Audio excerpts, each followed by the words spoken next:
I hope you find today's video not only interesting, but informative as well. It's all about the drill press and how I use mine. And that video is coming right up, so stay tuned.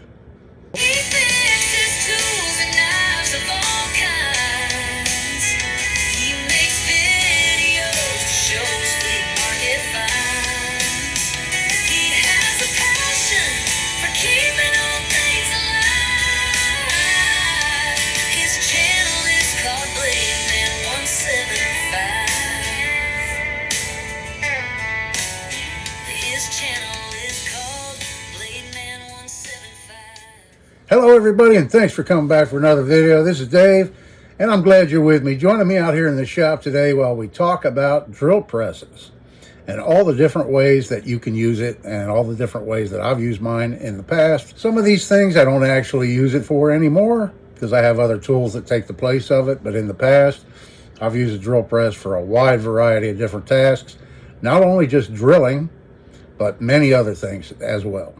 So pretty much all these things I'm going to talk about you could do with just about any drill press, bench top or floor model, even one of those stands that you put a portable power drill into and clamp it into it and it turns it into a drill press, even one of those for a lot of the things. Some of the things, not so much. Of course, you're going to be limited to by how powerful the motor is and how much you can do with it by its size. So of course I use my drill press for a lot more things other than just knife making and knife repair.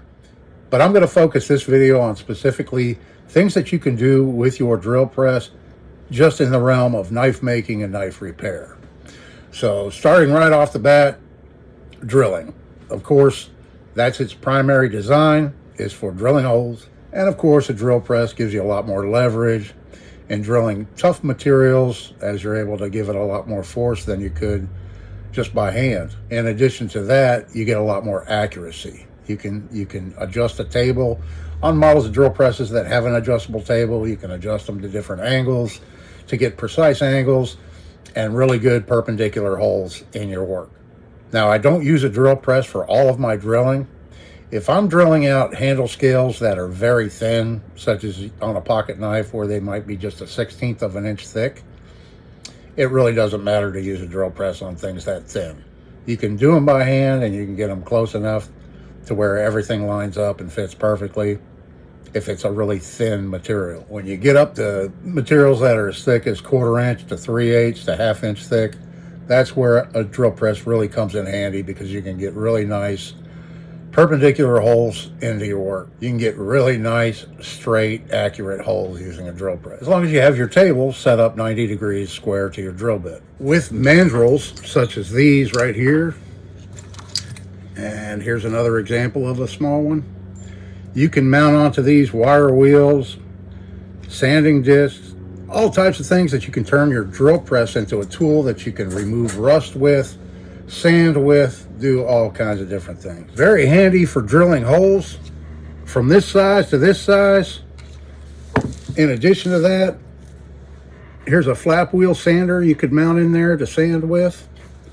Of course, drum sanders, various wire wheels of different types that you can mount in your drill press for rust removal.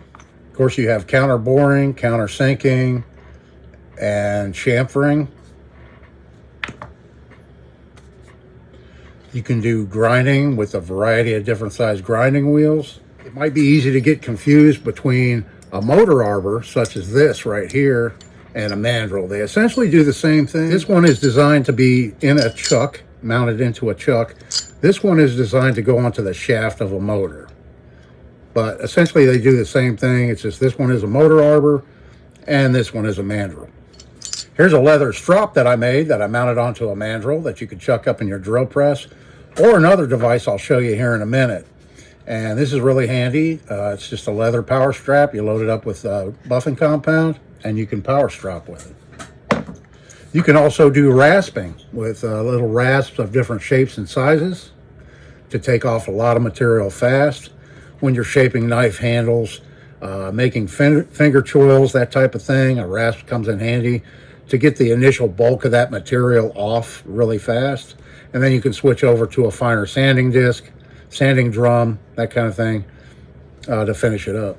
So that being said, you can see how easy it is to convert your drill press into a buffer, a sander, a grinder, anything like that. So you can have one tool if you're limited on space or limited in your budget. You can have that one tool and it can accomplish a lot of different things. I've had a number of drill presses over the years. At one time I had two. I had a benchtop drill press and a floor model drill press. And I used my benchtop drill press to drill smaller things, and most often I used it for drilling holes in leather when I was making leather sheaths. In my current situation, I don't have room for two drill presses, so I just have my one floor model that I'm going to show you here in a minute. The drill press is really handy for drilling out pins and rivets when you're working on knives.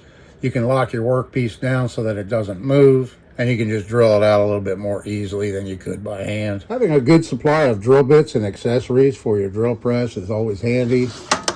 Here I have various carbide bits and larger size silver and Deming bits and cobalt bits, and I have some spade bits in here also.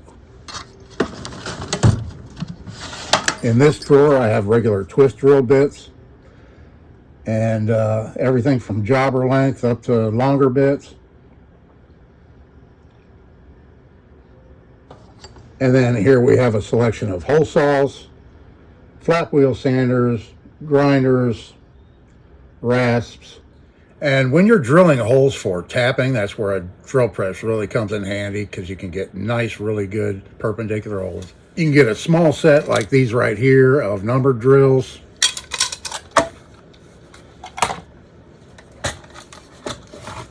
Or you can get a larger set like this with numbered and lettered drills down in the bottom there. And those are really handy if you do a lot of tapping.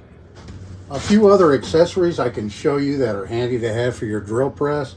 Number one, a good drill press vise is always convenient for holding your work steady, small. You can clamp this down. And then various V-blocks are great for round stuff. Something like this right here that holds different shapes. And here's a simple one I made just out of a couple of pieces of angle iron that I welded together. And this is great for drilling holes in round stuff. When I'm drilling a lot of materials, especially wood, I always use a wood block, a wood backing. And that prevents chip out on the other side of your work. I see a lot of people drilling holes in wood right on their drill press table. And doing it that way, you have nothing to prevent splintering out of the wood on the bottom side. So it's always a good idea to use some type of a hardwood block, or this isn't even a hardwood block, this is just a piece of treated. Using anything like that's going to help from chip out of the wood on the other side when the bit goes through. I have this drill press set up as a light milling machine also, with a cross slide vise underneath here, and I'll show you that here in a minute. And I always keep this set of parallel clamps nearby my drill press.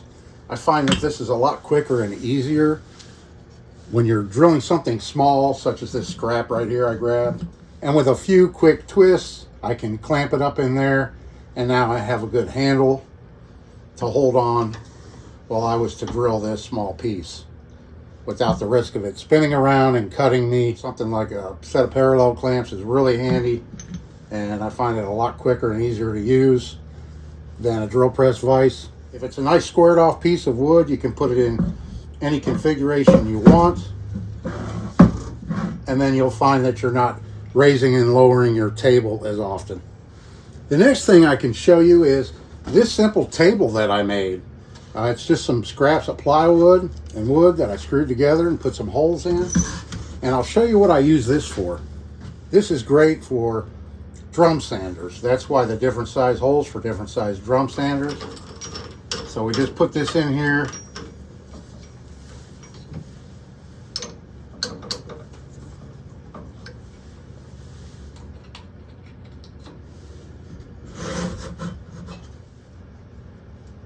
And then I can lock the spindle wherever I want it.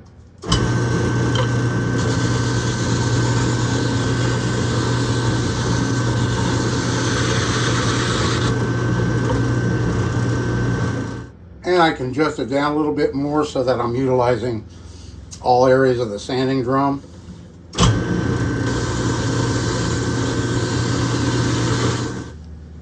And a setup like this is great for creating finger choils.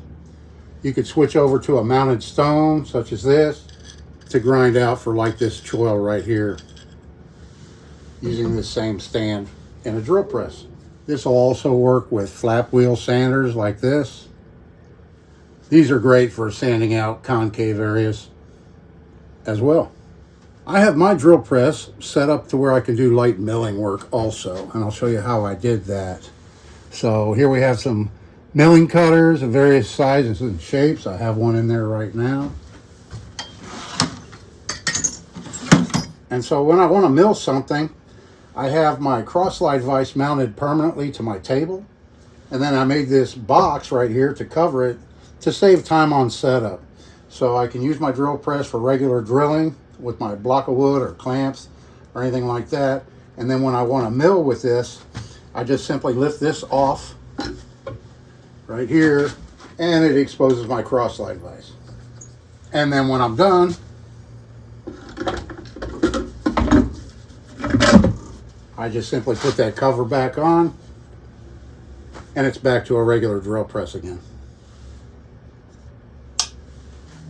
Now, a drill press is great and can be used for things like this, but sometimes it's a little awkward having your attachment in the drill press like this. And sometimes it might just be easier to do the work if it was mounted like this.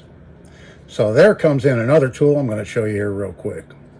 So what you're looking at here is a very inexpensive Harbor Freight variable speed reversible drill mounted in a wooden stand that I made for it.